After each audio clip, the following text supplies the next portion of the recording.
No Justiça para Todos de hoje, vamos entrevistar o vice-presidente da AJUF na terceira região, o desembargador federal Carlos Delgado. Ele ingressou na magistratura federal em 1998.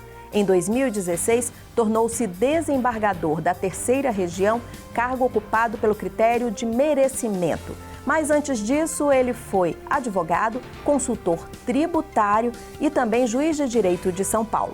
Durante o programa, vamos falar sobre a proposta de emenda à Constituição, a PEC 6 de 2019, que trata da reforma da Previdência, em tramitação no Congresso Nacional, que prevê modificações no sistema previdenciário brasileiro, estabelecendo as regras de transição, que precisam ser muito bem conhecidas e debatidas pela sociedade.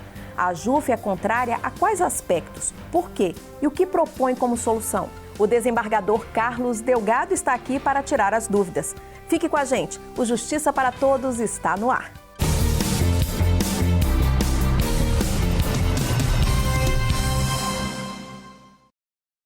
No Momento Cidadão de hoje, vamos falar sobre mercado de capitais.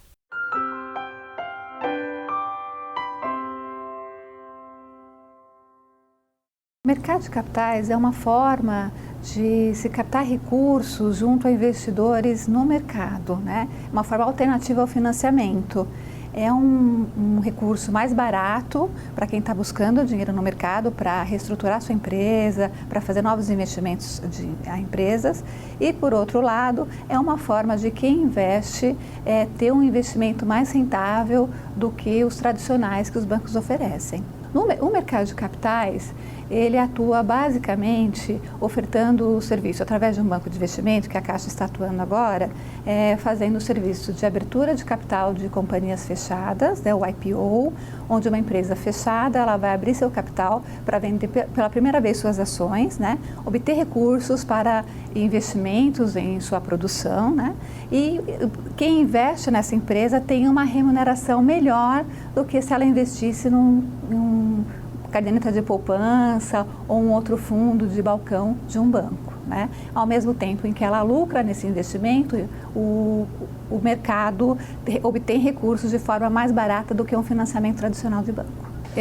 De início, o banco de investimento, a Caixa, quando atua como banco de investimento, ela faz um estudo se aquele tipo de abertura de capital ou venda secundária de ações, quando a empresa já tem capital aberto, se ele compensa mais para investidores institucionais, né, são poucos investidores, aí tem uma regulamentação específica da CVM, que é muito rigorosa na fiscalização da distribuição desses títulos, né, a Caixa tem que cumprir uma rigorosa análise de documentos, com auditores e assessores legais externos para garantir que esse papel seja rígido no mercado, não cause prejuízo aos investidores, né?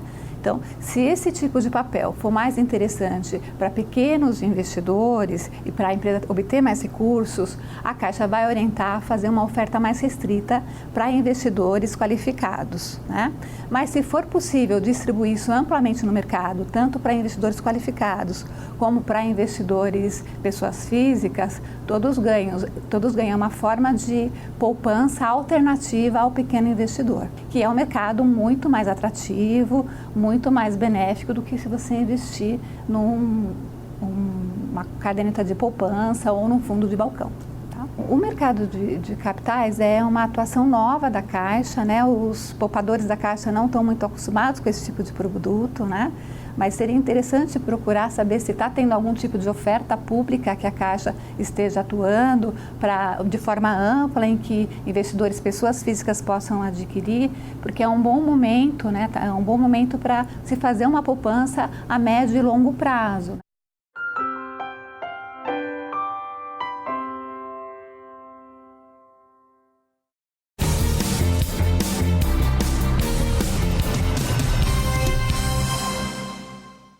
Desembargador, muito obrigada por estar aqui no Justiça para Todos. Daiane, eu que agradeço o convite por poder estar aqui mais uma vez e agradeço a audiência daqueles que estão nos assistindo. Vamos começar a nossa conversa sobre a proposta constitucional, de emenda constitucional número 6, que trata, inclusive, das regras de transição da reforma da Previdência. A Associação dos Juízes Federais do Brasil, ela sugere a retirada do artigo 3º do texto proposto pelo Executivo. Doutor Carlos, o senhor pode explicar para a gente esse dispositivo e por que dessa solicitação, dessa recomendação? Bom, o dispositivo trata de supressão das regras de transição das emendas constitucionais anteriores. Para aqueles que não sabem, o Serviço Público Federal já passou por 3 reformas previdenciárias. Nessas 3 reformas que vigoraram nos seus respectivos tempos, né, houve um respeito às regras do jogo jogadas em cada um desses períodos, de forma a que não houvesse uma mudança abrupta de um regime para o outro. Então, quando a gente fala de regra de transição, justamente a gente está defendendo a segurança jurídica, que as regras do jogo sejam respeitadas enquanto o jogo for jogado nessa sistemática. A partir do momento em que as regras do jogo mudam, eu não posso desprezar tudo aquilo que já aconteceu, porque isso causa insegurança jurídica, né? Então, nós tivemos aí a Emenda Constitucional 20 de 98, depois a Emenda Constitucional 41 de 2003 e depois a Emenda Constitucional 47 de 2005. Todas essas emendas trouxeram reforma no sistema previdenciário do serviço público e trouxeram regras de transição.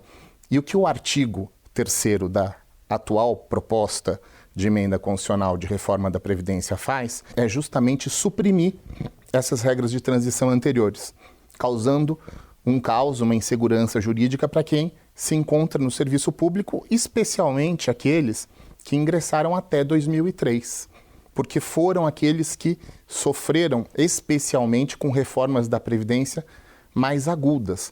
A gente sabe que o servidor público, ou melhor, aquele pretendente ao cargo de servidor público, quando ele faz a opção levando em consideração todo aquele pacote de benefícios e prejuízos, porque estar no serviço público não é só benéfico. A gente não tem FGTS, a gente tem limitação do teto constitucional, eu tenho um bom padrão de vida, mas a possibilidade de enriquecimento com o serviço público não há. Isso é incompatível. Então, quando o servidor público faz a opção dele de uma vida, ele também leva em consideração as regras que vão nortear a aposentadoria dele no final da vida profissional. Doutor Carlos, ainda sobre a regra de transição, a AJUF propõe a troca dos critérios por um pedágio de 20%. O que seria isso? Bom, Daiane, o que acontece é que a regra de transição proposta pelo governo federal, na realidade, implica em inexistência de regra de transição. Por quê?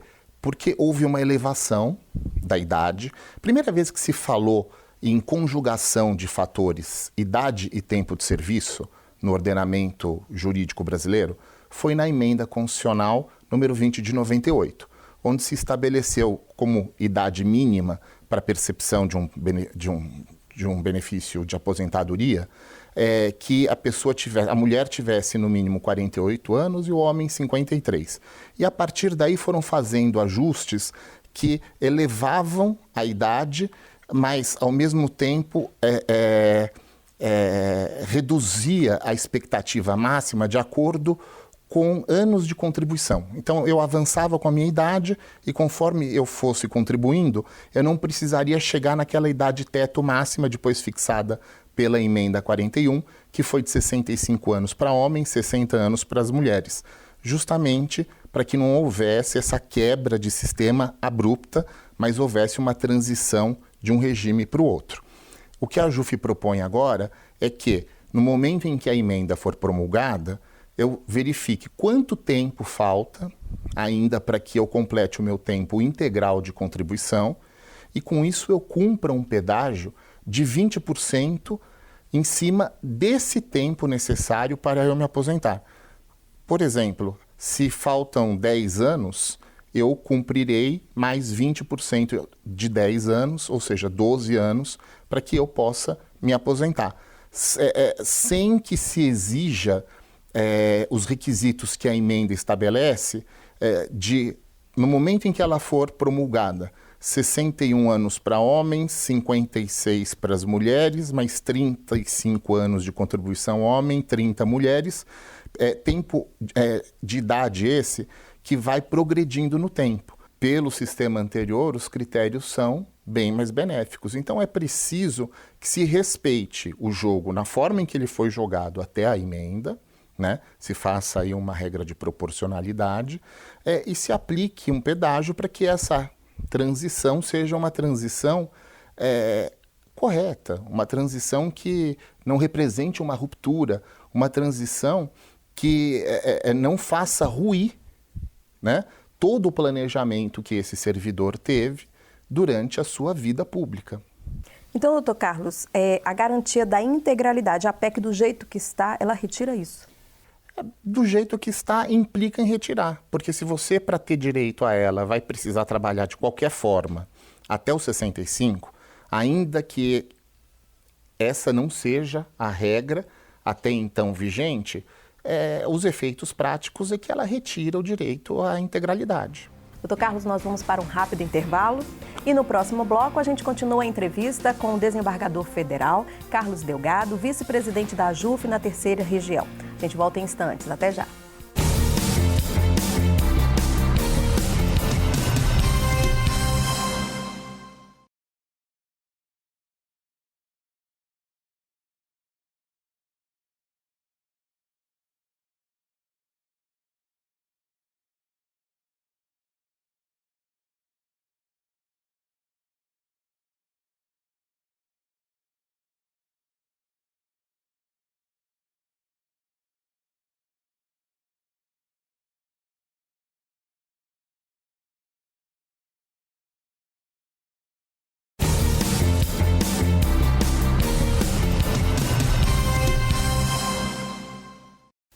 Voltamos a falar aqui no Justiça para Todos com o vice-presidente da AJUF na terceira região, desembargador federal Carlos Delgado, sobre reforma da Previdência. Desembargador, vamos iniciar este bloco falando um pouco sobre o impacto do custeio do RPPS nas contas públicas e também sobre a campanha de desmoralização de servidores públicos que foi lançada pelo governo federal. Daiane, tema espinhoso. Eu acho que, antes de mais nada, a gente precisa esclarecer aqueles que nos assistem que os servidores públicos hoje encontram ou se deparam com 3 regimes previdenciários diferentes de acordo com a época que eles ingressaram. Aqueles que ingressaram até 2003 têm direito à paridade e integralidade, ou seja, se aposentam com vencimentos integrais e a correção disso é feita de acordo com os índices aplicados para quem está na ativa. De 2003 a 2013, o servidor público não se aposenta mais com integralidade. É uma média dos valores com os quais ele contribuiu, né, mantendo a paridade com os índices aplicáveis aos da ativa. E de 2013 para frente, que já representa quase 1/4 da magistratura federal, que é o nosso caso, não há mais integralidade nem paridade. O servidor, e no caso os magistrados federais que ingressaram depois de 2013, se submetem ao teto do regime geral da Previdência. Tá? Então, a tendência, obviamente, é que isso vá virando. Hoje eles representam quase 1/4, daqui a algum tempo, certamente, a maioria, certo? Essa demonização do servidor público que o governo federal vem empreendendo para conseguir que a opinião pública carregue a reforma da Previdência com ela, né? É importante que se diga, o servidor público acessa o serviço público por meio de concurso público. Aliás, um objeto de desejo de grande parte da população, né? Servidor público não é aproveitador e não é bandido. Ele chega até lá por meio de, se a gente pode dizer que o concurso público tem falhas, ele é o menos pior de todas as ferramentas que permitem o acesso. Nós estamos falando de servidores concursados. Aqui, nosso objetivo não é tratar de servidores que vêm ao serviço público por meio de convites que não concurso público, como, por exemplo, os comissionados. Mas de 98 para cá, os servidores, tanto da ativa quanto inativos, pagam por isso. Interessante que o aposentado do regime geral não recolhe para a Previdência Social depois que ele se aposenta. Enquanto que o servidor público, os magistrados federais se incluem aí, continuam recolhendo durante a sua inatividade, sobre os proventos da aposentadoria, continuam custeando o regime próprio de previdência. Tá? Então, por que se falar em privilégio de alguém que paga e paga bastante por isso? Porque nós não temos limite para a nossa contribuição. A contribuição incide à base de 11% da nossa remuneração bruta. E, por sua vez, o Estado também recolhe 22% de contribuição em cima da remuneração que ele paga aos seus servidores. E isso não é privilégio, porque, vejam, no regime geral da Previdência, o trabalhador recolhe alíquotas que vão de 7% a 11% e o empregador recolhe 20% sobre a folha de salários, exatamente como acontece no nosso caso. A diferença é que lá há um teto de 5.600 e poucos reais, enquanto no nosso caso não. E aqui é importante dizer, o valor teto do funcionalismo público é o subsídio pago a ministro do Supremo Tribunal Federal, que hoje é no valor bruto de R$ 39.200, né? Só que descontada a Previdência, que gira em torno de R$ 4.300, mais imposto de renda, que gira em torno de quase R$ 8.000, o ministro do Supremo Tribunal Federal tem um orçamento advindo do poder público, na casa dos R$ 25.500. Não é que ele tem um orçamento de R$ 39.200. É importante que se diga isso para que a população tenha conhecimento, porque os dados são divulgados na forma que interessa a quem divulga, né? Então, qual é o impacto do regime próprio dos servidores públicos nas contas públicas? Hoje, ele é superavitário. Por quê? Porque nós recolhemos, junto com o nosso empregador, valores suficientes a custearem a percepção de uma aposentadoria equivalente àquilo que a nossa última remuneração na vida profissional, tá? E importante repisar que isso somente se aplica àqueles que ingressaram até 2003. A AJUF, em nota técnica, se demonstrou contrária a um estudo realizado pela Secretaria de Política Econômica do Ministério da Economia, que trouxe o seguinte dado, doutor Carlos. Um juiz que se aposenta com benefício de R$ 35 mil, ao fim da vida, ele vai receber quase R$ 5 milhões a mais do que contribuiu. Esse número procede? Fala-se no governo federal em privilégio. Isso procede? Não, Daiane, esse número não procede. Não procede por quê? Porque quem divulgou esse número não levou em consideração a contribuição que o governo faz como empregador dos magistrados federais. Como eu falei há pouco, é uma contribuição no valor de 22% daquilo que se paga para os servidores públicos, dentre os quais se incluem os magistrados. Então, é simples, primeiro, se fazer uma conta que leve em consideração só a contribuição do trabalhador. Tá? Aliás, esse é o sistema que o governo pretende emplacar, que é o sistema da capitalização. O empregador não contribui mais com o regime de aposentadoria do trabalhador, né? Mas isso é uma outra história. Só voltando. Então, já começa daí. Esse número é falho porque ele simplesmente deixa de considerar os 22% que o governo recolhe. E um outro dado que ele também deixa de considerar é que a média de ingresso na magistratura federal, nós levantamos esses números, ele está abaixo dos 30 anos. Ele está entre 29 e 30 anos. Mas, normalmente, aqueles que ingressam na magistratura, eles já vêm de regimes contributivos outros. Ninguém está dos 18 aos 30 anos só estudando, sem efetivar contribuições. Na pior das hipóteses, está contribuindo como contribuinte individual, enquanto estuda, justamente para que haja um histórico contributivo. E a gente sabe que não é só isso, vem de outras carreiras públicas. A magistratura federal é almejada muitas vezes por quem já está exercendo outros cargos públicos. Então, os dados que foram divulgados são falaciosos, eles não são verdadeiros. Doutor Carlos, nós vamos para mais um rápido intervalo e daqui a pouco a gente continua a conversa com o desembargador federal, Carlos Delgado. Ele que é vice-presidente da AJUF na terceira região e conversa com a gente sobre a reforma da Previdência. Daqui a pouco a gente volta. Até lá.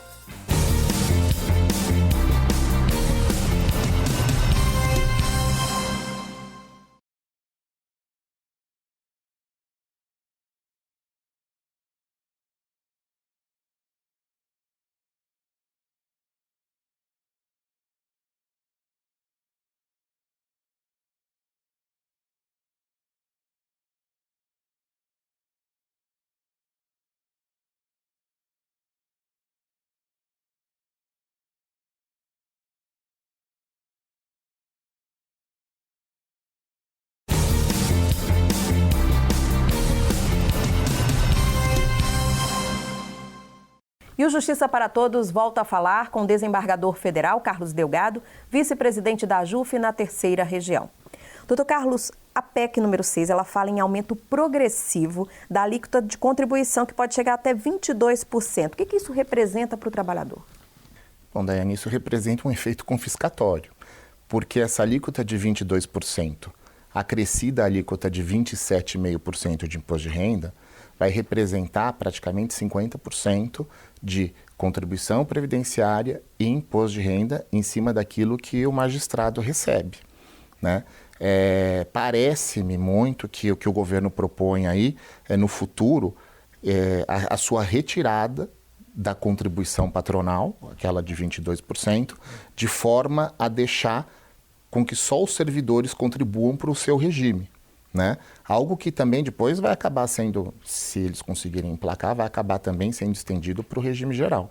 Mas o que representa essa alíquota progressiva que chega até 22% é confiscar parte da remuneração que servidores e magistrados recebem. Outro ponto bem polêmico da proposta de emenda constitucional número 6 é a questão da pensão por morte. A associação se posiciona de que forma em relação ao que foi apresentado no texto pelo governo federal? Perfeito. Daiane, a questão da pensão por morte é algo sério porque as mudanças que o governo propõe implicam numa redução significativa no valor das pensões por morte. É interessante que Previdência está dentro do conceito de Seguridade Social, que nada mais é do que um seguro coletivo.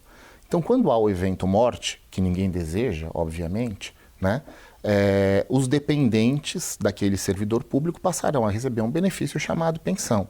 E a sistemática que o governo propõe para cálculo dessa pensão é uma sistemática extremamente agressiva. Muito rapidamente, para a gente ter ideia com um exemplo. Um servidor que tenha 20 anos de contribuição, por exemplo, e tem aí uma remuneração de R$10 mil, pela proposta do governo, se ele vem a falecer na ativa, a pensão para a esposa dele será uma pensão de R$3 mil. Enquanto hoje, pela sistemática de cálculo atual, essa pensão giraria em torno dos R$ 8.600. Então, é algo extremamente agressivo e algo que agride o direito dos servidores públicos. Benefício de prestação continuada. Eu queria que o senhor explicasse o que o texto traz e de que forma que a AJUF se posiciona, opina com relação a isso. Esse é um benefício que entra aí nas contas do governo, mas é interessante que se diga. Benefício de prestação continuada é um benefício que se paga a quem tem necessidade. Ele não depende de contribuição. É pago ao idoso ou à pessoa deficiente que tem aí um impedimento de longo prazo que não permita a ela trabalhar para prover o seu sustento e não tenha quem o faça, né? E é interessante por quê? Porque assistência social está fora do conceito previdência social. Então, quando o governo mistura tudo na mesma conta, ele já comete uma falácia e, com isso, ele passa uma informação equivocada para a população. Essa é uma opção constitucional que o Brasil fez por assistir aqueles que necessitam. O INSS gere isso, mas não dá para dizer que os recursos saiam da Previdência, porque o que sai da Previdência é aquilo que se contribuiu, né? E neste aspecto também há uma agressão muito grande. Por quê? Porque a Constituição diz que não pode ter nenhum benefício, e aí tanto previdenciário quanto assistencial, de valor inferior ao salário mínimo. Enquanto que o governo propõe que, no caso dos idosos, abaixo de uma determinada idade, esse benefício seja equivalente à metade de um salário mínimo. Se a gente já tem a ideia de que o salário mínimo não é suficiente para a manutenção ou custeio de alguém, quiçá pela metade. E é um texto a ser discutido pela sociedade, né, doutor Carlos? Amplamente e de forma desapaixonada e sim técnica, com números, com elementos e com um debate que traga para a discussão todos aqueles que trabalham efetivamente com isso.